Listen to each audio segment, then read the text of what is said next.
Give us your answer. Will you have peace? Or war?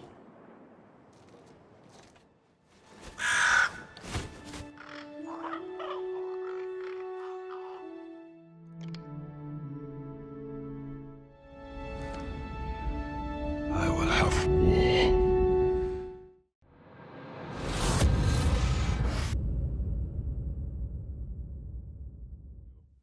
Man, I was just in the middle of working on something for New World 2. What's going on, everybody? Welcome back to another day in Eternum, where today we're going to be discussing some recently released faction information that gives us a deep dive into the new system as a whole, as well as a couple details that I was able to analyze from this. This is going to be a back-to-back discussion because there was also some information that I've been researching on that goes into the other side of the world of Eternum. But first things first, it's time to slice up these faction details. Now, if you haven't seen it already, this morning we received a dev blog by the name of March to Battle, and this blog consists of details that breaks down each faction individually, as well as provides a more in-depth look at the actual faction map, which we 100% have to talk about, and the faction PvP missions that are going to further incentivize players into jumping into opt-in PvP. This is going to be a great start to also being able to satisfy those side of the players. And just to touch on that aspect a little bit, I do know that some may not like the idea of battlegrounds or arenas, but if we did have them in addition to this, it would certainly provide a lot more PvP content for players to enjoy outside of the territory wars, since not everyone will always have the opportunity to get into them. But on the other side of that, in the future they could also just as easily go for in-game zones that are PvP enabled or PvP servers. I'm all for any and all options that would better serve everyone in the game itself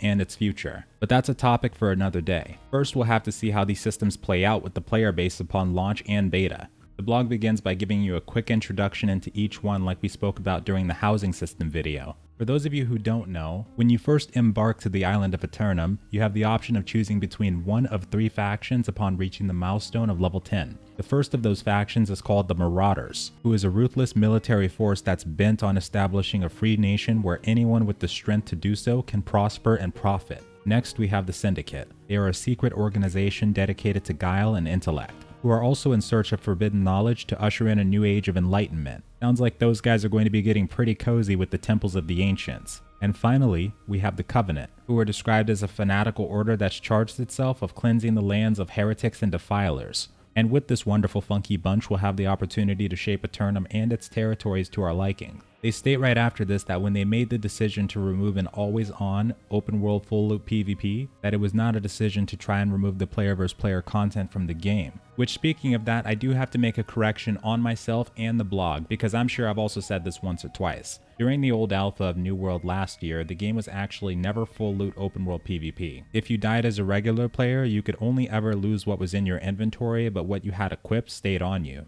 Wanted to make sure I talked about this part because the game was never in fact entirely full loot PvP. Maybe we can label that as partial full loot instead of full loot. And as you folks know, I do, and I'm sure many others have conflicting opinions on what full loot PvP does to a game. Myself, as an avid lover of games like Mortal Online and Darkfall, I've seen the best of what it can provide in a game and the worst. And as we heard a while back, there are in fact Darkfall fans on the team of Amazon Game Studios. So I wasn't entirely surprised when this decision popped up like it did. Now, it doesn't happen all the time in these types of games, but that game specifically was like an all-you-can-play-or-kill buffet, not to mention the underlying exploits and other issues that were going on with it. And it also means that now that things have changed though, that there needs to be enough to support this new direction while hopefully providing something to the original audiences. Now after this, they relay a very important line. The 3 factions form the spine of PvP gameplay in Eternum. They create clear sides and motivation for conflict. So even if you are the lone explorer that's braving the wilds of Eternum on your own, being in a faction means that you always have someone on your side and always have a clear view of the opposition. A lot of you would recognize a line like this because of an older quote that former studio head Patrick Gilmore had delivered, that the spine of the game is player versus player combat, and that you will most likely be murdered in New World.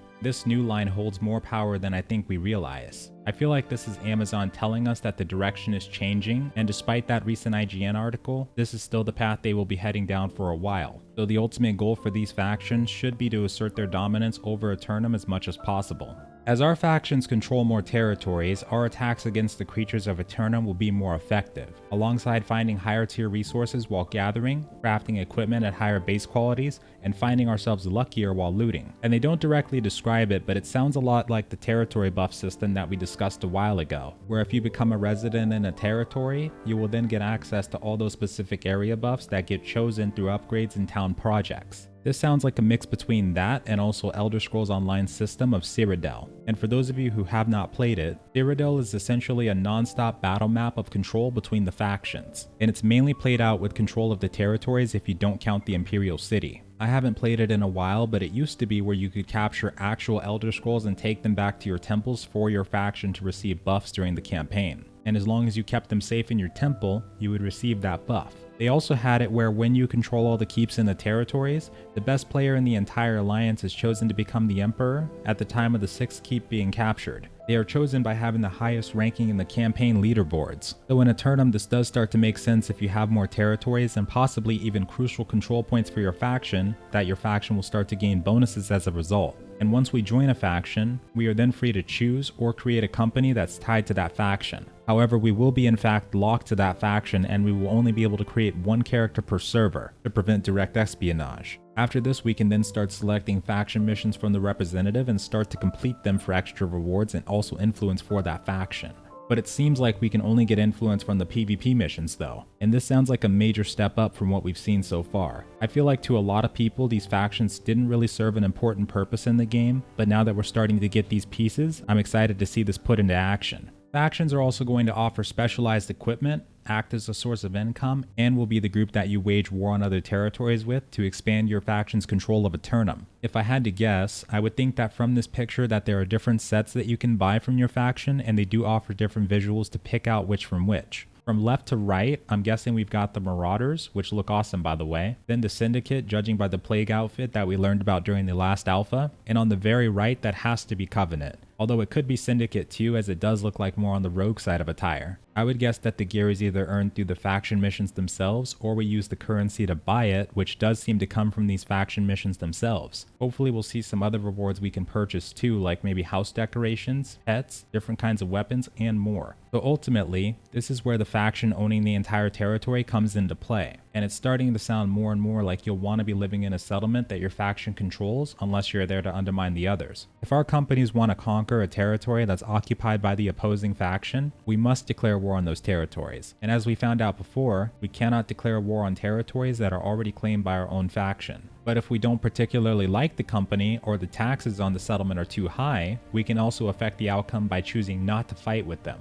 We also will only be able to declare war on these settlements when they are vulnerable, which is good because as a company who's constantly working to upgrade and fight for your settlement, you won't have to be constantly worried about a new siege battle every day, which is why we need other PvP activities to occupy us in the meantime, nudge nudge. But the reason for these wars not being constant is also what we're going to be talking about in the next video, so be sure to stay tuned for that. So to undermine a settlement, we will essentially be doing what's called faction PvP missions. We now know that there are in fact two different types, but the PvP ones are the only ones that give influence. The first one being PvE faction missions, which are similar to town projects, and the second is PvP. These ones consist of tasks like recovering tactical information, delivering critical messages to another territory, or patrolling an area. And there could even be more types of these that rotate on a cycle. I say this because the town projects also seem to be randomized. I could see them having other mission types like flag up and kill X amount of opposing faction players. And if there isn't one, that's going to be one of the quickest ways to start incentivizing PvP for players that want it, especially if the faction rewards are good. And by the way, it looks like when you accept these missions, you automatically get flagged for PvP. That is going to be very interesting. And in addition to that, these missions also give us currency. They also get us some influence for our faction like we can see in the top part of the screenshot. Only the PvP ones will give us this though. The currency for the Marauders seems to be called gemstones, but for the other ones it might turn out to be something completely different. And once we undermine a faction for long enough, it will get to the state of vulnerability where we can then begin to attack it.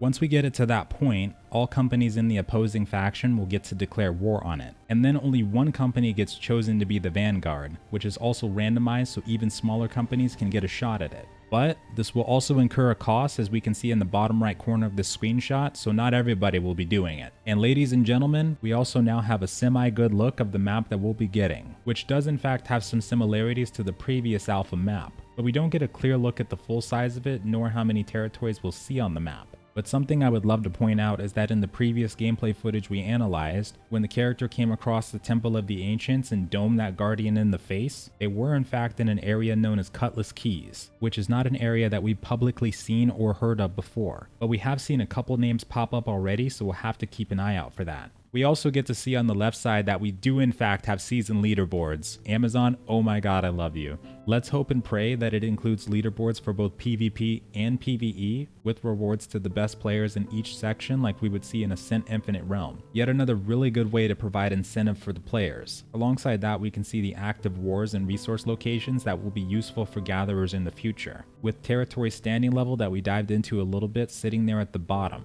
We also get to see that they do have a siege window time mechanic that is similar to the horde mechanic details we saw in the German article, but in that one they said that PvE wars would be scheduled possibly for 9 AM server time, but these PvP based ones could follow a different rule set altogether. The last thing they talk about is basically how our faction choice impacts our play experience. Even if a faction falls into being last place in power, like many of us had worried about, there will still be bonuses in place that will turn them into an underdog. We've seen games do things like this where if you're playing on the least populated faction, you get increased experience gain and that sort of thing. I hope that's the kind of thing they're going for to make it more balanced out, but it also has to show people before you choose a faction so it can drive players to spread out more.